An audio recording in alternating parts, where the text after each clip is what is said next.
Garland is our guest for this segment and the next, and his probation officer, for his evil crime of selling guns to police with background checks on record, his crime was exposing it, so they had to bust one of their little ATF operations. That's all come out. His crime is blowing the whistle. And he was telling us off air that his probation officer, and tell us what you've been convicted of now, but then the other case you just won, that you're not supposed to talk to the media. I mean, I guess they were supposed to put you in jail to silence you. Tell us what they're telling you. That's what they did, Alex. They kept me in solitary confinement for 473 days. CBS News flew out to interview me. It was all authorized. And at the last moment, they canned it. I mean, I was freezing in that cell. I lost 72 pounds. I was sitting in raw sewage, cleaning it up with my hands day after day. Not once, not twice, but multiple times. Oh, you just can't believe what they did to me. And they denied my First Amendment right. And early last week, the media tried to interview me again, and they denied me. I just can't believe it.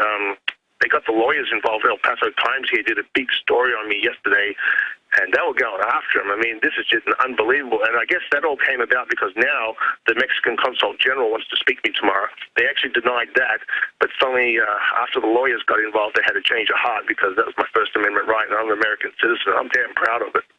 Absolutely. Well, we're proud to have you as a citizen. And I followed the case of everything. You're the guy that blew the whistle. So they put you in jail to cover it up. And then for 400 days had you in solitary confinement. That's what they did to me. A few times I've been in jail. They always have a special cell they put people in that they don't like. Yeah. With crap all over the walls and then laugh at you. Imagine wanting to abuse people like that. That's just amazing. My God, I have permanent physical injuries right now. I mean, what I was subjected to was unbelievable. I mean, everyone said they were trying to break you, but I would not give up, Alex. I won. I beat them. They lied on what they said. That's how I was able to get out early, and now I'm trying to overturn this and get a big investigation. I mean, this needs to be investigated totally. Even these people, the government officials from Columbus, I ran into them by accident, and they were kind of worried, you know, and they're like, well, we're sorry, man. I'm like, look, guys. By the way, you know what one of the top Los Zetas guys who was in federal court a year ago said? He said they were shipping drugs and guns back and forth for the CIA and FBI. Absolutely. They were into everything, these people. And the FBI came into the federal court and said, that's true, national security, and shut down him being able to use that he openly worked for them. Go ahead. That's unbelievable. And these people, you know, the mayor, the police chief, they all said to my face, hey, Ian, we're sorry you're here, man. We all told them you had nothing to do with us. You know, we only used your gun store to buy from, as well as many others. So they have known from the start, Alex, and the phone calls, there's nothing on the phone calls that I wasn't involved. It was mere, how do you say it, buyer-seller relationship. That is it. So they still did this to me basically because I make them look bad. 18 months selling to people they knew for years to promote their little operation. Sure, and this is to protect Obama past the election. Absolutely. I mean, this is one of the things, this is hilarious.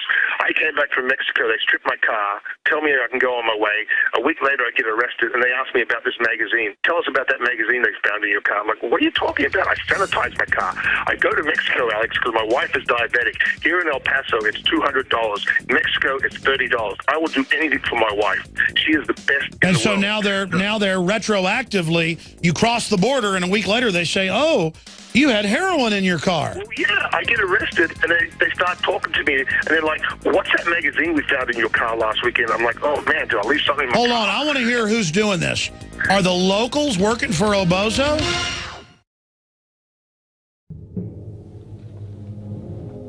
The INFOWARS crew absolutely loves coffee because we love being awake. And I am somewhat of a connoisseur of coffee. So many times you go to a restaurant or even to a coffee shop and the coffee tastes like garbage.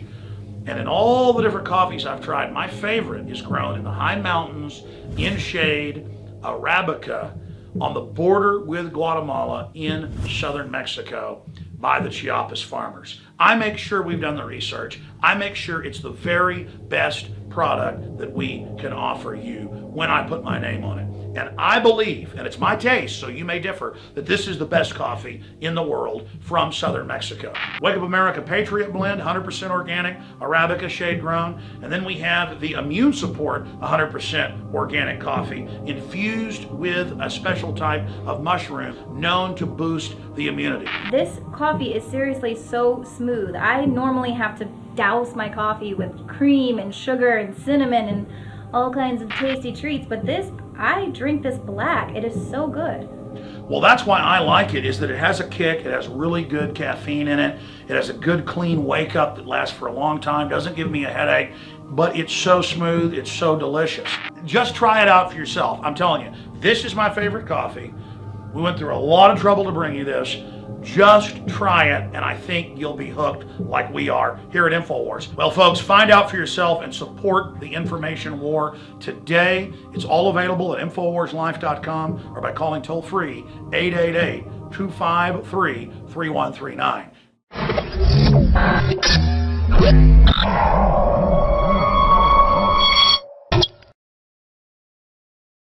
I want to get our guest back on the next week for a full hour on the INFOWARS Nightly News so he can commercial free during that segment for 20, 30 minutes, you know, really break everything down. But finishing up with our guest here today, he is a major whistleblower who's all over the news, Ian Garland, as somebody who did nothing, who they set up because he wouldn't basically play along with a Fast and Furious program the ATF was acting like they didn't know about. What are the other points, Mr. Garland, you'd like to make for people on record? And I know you're pushing for open investigations of Fast and Furious, but we know what they did. We know the White House ran it. Go ahead. There's something that just doesn't make sense, you know. I mean, the police chief and the mayor, I mean, how did they not know the guns wouldn't be traced? That's what I can't work out. I mean, maybe any layman's person or maybe someone else might know, but you're talking about police officer, police chief. And I told him, I said, if these turn up in crimes, they will be traced and you'll be in trouble. And they're like, oh, no problem. They're for us. We'll do the background check. I'm like, that's what I can't work out. That's one thing I haven't been able to work out from now. Well, we know what was going on with this case and many others. Yeah. They were pressuring gun dealers, you name it, as fences or as rat holes. They would get other people to do it. The ATF would turn a blind eye to get the guns down there, and that's the only reason they came in and busted them, was because you were exposing it. Absolutely. There was one gun dealer I was with. We were doing transfers, and we decided not to sell to one person. And the ATF come in and asked about the guy, and I was right there, and we asked, is there a problem? No. Should we not sell any more to this person? Oh, no, he's not prohibited. Tell him what he wants. And they knew he was smuggling too. I mean, good God. I mean, I just couldn't believe this when I read all of this. Like thousands of guns go, something like 3,000 document firearms go, and that's not counting the so-called private sales by the so-called private collectors, which was legal. I mean, you're talking about tens of thousands of guns. Did they get upset when you got out of jail early and began to win your case? Oh, yeah, they're pissed. They really are. You know, sorry about that, but they are pissed. I mean, they don't want me to talk, Alex. I mean, I've lost my house. I don't even have a car. You know, my wife's 300 miles away, you know, having a hard time with things. My family and kids are down there. They're all split up. I mean, I don't have two pennies to rub together at the moment. This is just, you know, I hate to beg or tell you my hard luck story, but this is what they did to me.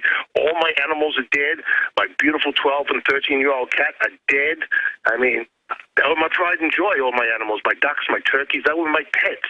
We have lost everything. Our beautiful house in Chaparral, that was going to be our retirement. Gone. Well, let's talk about this. It's terrible how they burned you for being a good guy. Tell us about the Supreme Court ruling on your case, though. That's big. Yes, I was doing some research, and I came across a case in the Supreme Court now saying about the straw purchase. I said to the ATF all along, I said, sometimes I thought maybe they're buying for the cop. He's not prohibited, so that's not a straw purchase. And they're saying, well, yeah, that is a straw purchase. I'm like, that's rubbish, because if a husband buys a gun for a wife, well, that's a straw purchase. I've had many customers do that. If you follow the case of Garcia versus U.S. in Las Cruces, the ATF agent actually gets up there and says a straw purchase is for someone who buys a gun for someone who can't, not someone who's legally legally allowed to own one, and that's what's in the Supreme Court right now. That they're going back and forth. That sure, it's the illegal intent to get somebody a gun who can't get one. I can buy my son a gun. I can buy my dad a gun. He can buy me guns. I mean, my dad's given me probably 5 guns over my life.